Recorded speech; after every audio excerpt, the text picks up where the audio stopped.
So the really big question for us all now is what Boris Johnson chooses to do with the power that he has won. The Chief Secretary to the Treasury, Rishi Sunak, is with me. Rishi Sunak, first of all, can I ask, I don't know if you saw the Nicola Sturgeon interview, but she had a very direct challenge for the Conservatives.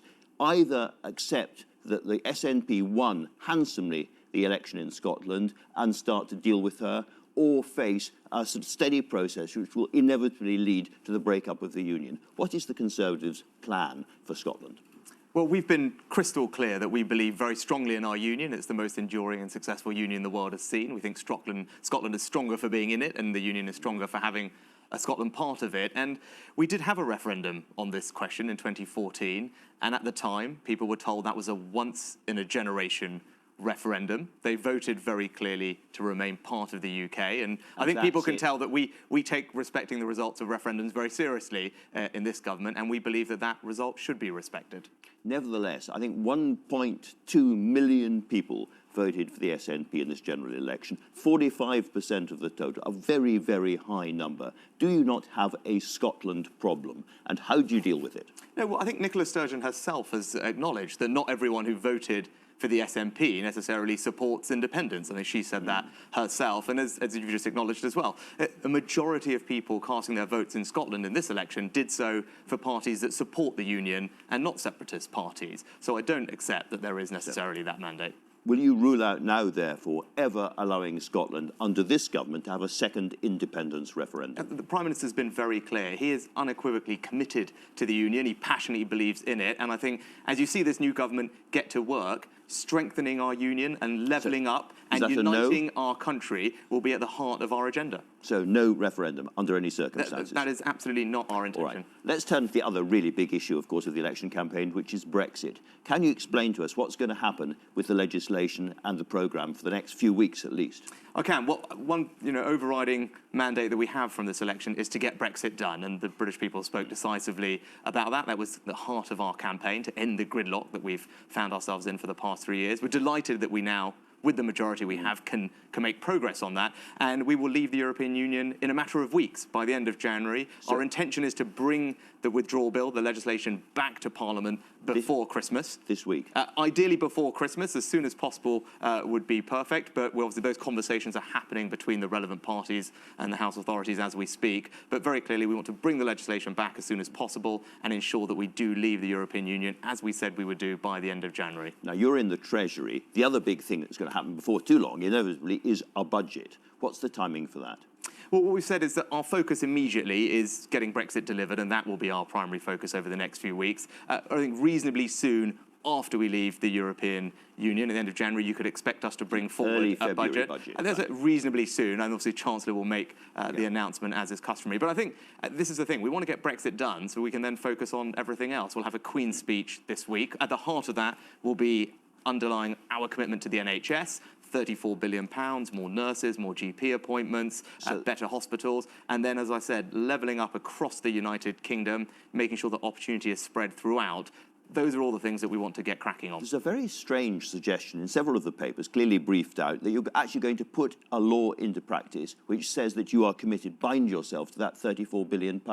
What is the point of a government recently elected passing a law to commit itself to doing what it's promised to do in the first place? Well, I think the NHS was clearly a key part of the narrative during this election campaign, and we've spoken about it. Many people have been speaking about it, and we just want to absolutely underscore our commitment to that funding settlement. It is a historic funding settlement. So you're really saying we really, really, really mean it this time? Well, not just this time. We've already been increasing NHS funding at a record level, but this means that £34 billion extra will go into the NHS. But I would say this, it's not just about the money, and that's what you'll see as we develop these plans. It's about making sure it reaches the front line and makes a difference to people's day-to-day experience. That's why we want more nurses, more GP appointments, new, better hospitals, more diagnostic equipment so that we can detect cancer earlier. Those are the practical things that people want to see on the front line, so it's how we use that money to deliver those changes that will be vital. And in terms of your other promises, if you don't put legislation in, are we not supposed to trust them? No, I think the NHS, everyone agrees, is the #1 priority of the British people. It's our #1 domestic priority, and I think this piece of legislation will just underscore that commitment.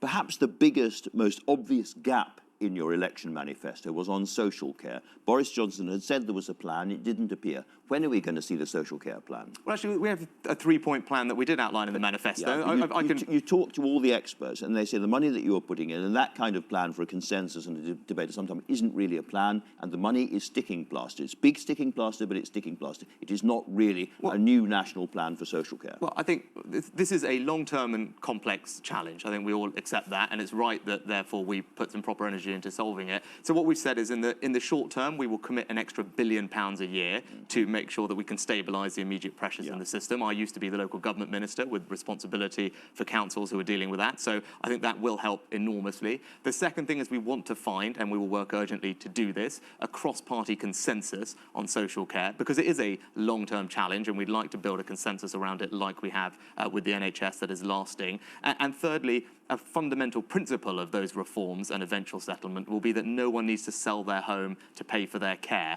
and that's something that we believe very firmly in. Doesn't sound like you've got a big visionary plan coming anytime soon. No, the work has already been in train, but it's important because this is such a long-term challenge and it has eluded governments of all shades to solve it in the past. Whatever solution we come up with needs to be lasting, and therefore it does require a cross-party consensus in order that people know that this is a sustainable solution. So I think it's right that we work together, and we have been committing to doing just that. Let me ask you about another big part of the government's programme, clearly going forward, which is big changes to the institutions of Britain. There's been suggestions in the papers that you're going to look again at the way Whitehall is run, and permanent secretaries being there and lifelong civil servants. There's a feeling that that isn't working for modern Britain, and you're going to reassess that. Is that true? Well, I think what people watching will not be interested in the process of government. What they want to know is that government is... Well, I think that what they want to know is that government's going to deliver for them. You know, are our schools improving? Are we investing in transport infrastructure? Is the NHS getting better? I think the future of the civil service is of some interest. Yeah, no, but I think what we're keen about is making sure we deliver on the priorities. Can we now implement a new immigration system, an Australian point-style system? Can we make sure our streets are safer? We recruit more police officers? How we do that, how the Prime Minister organises government to deliver those things is something, of course, he's thinking about. But ultimately what matters, are we going to deliver the results that improve people's lives? Do you want to reform the permanent civil service of this country? No, I think we want to make sure that government works effectively to deliver for the British people. Is that a yes or a no? No, well, I think we're constantly, whether it's business, I come from a business background, whether it's government, we want to be making sure that we innovate to make sure that we deliver properly. And that we now obviously have a mandate to govern, and we want to make sure that that results in improvements to people's lives. What about the Supreme Court? Are you happy as a government with the way the Supreme Court operates and is chosen? Yeah, as I think the manifesto said, we will look at the relationship between the courts and Parliament. That's what I'm asking. Yes, and I think the Security Minister was on your show, and you asked him the same question, and I would reiterate what he said, is that we believe fully in the independence of the courts, but of course we should look at all our institutions on a regular basis to make sure they're functioning effectively. Well, let's come to an institution slightly closer to home. Do you think that the non-payment of the BBC licence fee should now be decriminalised? Well, that is something that the Prime Minister has said we will look at, and has instructed people to look at that. I think people... What's your own view about that? People do find it would be wrong for me to comment, but in advance of a review that's about to happen. But I think it's fair to say that people find the criminalisation of non-payment of the licence fee to be slightly something that has provoked questions in the past, so we will look at that again. More broadly, funding for the BBC is set out now for, I think, until 2027, but we do live in a... You've obviously had someone on from the media industry as well. The media industry is changing, how people consume media is changing, and it's, of course, right that we continue to look at those things over time. So it could well change by 2027. You could decriminalise the licence fee, because that costs about £200 million a year. And that means closing channels, getting rid of drama series and so forth. It's something that people would notice. Is that something the government feels strongly enough to do? I think that the government feels strongly, as do I, that the BBC is an incredibly important national institution. It plays a very valuable role in our country, in our life, and it will always do that. I think things like criminalisation of the fee is something discrete and specific that we can and should look at, and we will do that in the first instance. OK, you said in 2027 there's going to be a much bigger look at the BBC. Do you think at that point the licence fee itself, which has been heavily criticised by many people in your party, should go? No, I wasn't saying that. What I was saying is the BBC's funding settlement as it relates today is already set out and secure through to 2027. I'm not going to sit here and speculate about things that are, at this point, 8 years down the track. But the point is, at the moment, the main thing to focus on is just the decriminalisation of the licence fee, and everything else with the BBC is secure until 2027. All right. One other great mystery all the way through this campaign was the Russia report, the Intelligence Services Committee on links between Russia and Russian business people on the one hand and British politics on the other. The government's had it, read it, and has sat on it up to now. Now Parliament is back. Are we going to see it published next week?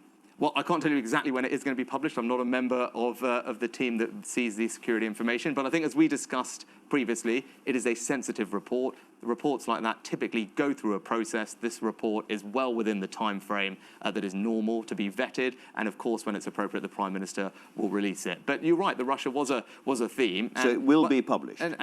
It will certainly be published before Christmas? I can't tell you exactly when it's going to be published. I'm not privy to those discussions. But I think you're right to raise Russia, and we talked about, we've had John McDonnell and others on. You know, when I was out campaigning during this election and in northern seats where my constituency is, you know, keeping us safe was a key part of the election, is what people talk to me about. Okay. Both just from day-to-day life and making sure we have police officers on the street, but also keeping us safe from foreign threats. And Russia is a key part of that. And people trusted Boris Johnson to do exactly that and keep this country safe. As we were discussing earlier in the paper review, the big theme of the election result really was the Conservatives taking a whole swathe of northern seats and winning over working class voters who hadn't voted Tory before. In what way does that change the nature of this Conservative government? No, I think, well, as the Prime Minister said, I think we're delighted and humbled by the support that we've received from all parts of the country. And in terms of what you're going to do, how does it change we absolutely want to repay the trust that people have shown in us. I mean, as I said, by doing what? My own constituency borders places like Darlington, Bishop Auckland, Stockton, so I'm familiar with it. But there's lots of things we want to do. For example, free ports is one idea, which the Prime Minister's talked about. For an area like Teesside, the Mayor of Tees Valley has championed that. It would be transformative for bringing jobs and investment into that area. But more broadly, we want to make sure that opportunity is spread throughout the country. So better infrastructure, better education, that's how people will build better lives wherever they happen to live. So, for instance, you now have many more voters who rely on, like, and depend upon public spending and public services. Does that tilt the balance of this new Conservative government slightly more towards that kind of centre? Well, I think even before Parliament was dissolved, the Chancellor and I conducted the public spending review, and that increased investment in day-to-day public services at the fastest rate for something like 15 years. So it's not just the NHS, it's in policing, it's in all our other public services, education. So we have already committed to doing that. It's at the heart of what we believe in. But what we would say, and what we said in the election, is you need a strong economy to fund all of those things. And we understand that symmetry. It's a dynamic free market economy, provides the money to invest in strong public services and make sure opportunity is spread throughout the country with infrastructure and education. We're out of time. I haven't even asked you about your next job, but thanks very much indeed for talking to us. We're going